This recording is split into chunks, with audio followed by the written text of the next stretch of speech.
ایک دفعہ کا ذکر ہے کہ ایک درزی اپنی دکان میں بیٹھا کپڑے سی رہا تھا کہ اچانک سے وہاں ایک ہاتھی کا بچہ آ گیا اور اچانک اونچا بولنے لگا۔ درزی نے اس کو ایک روٹی کا ٹکڑا دیا۔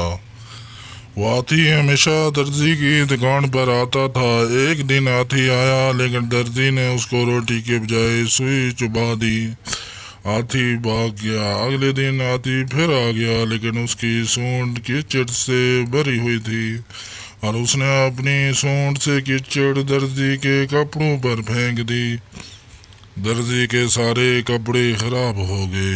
درزی سر پکڑ کر رونے لگا۔ اس کہانی سے ہمیں سبق ملتا ہے کہ جیسا کرو گے ویسا بھرو گے۔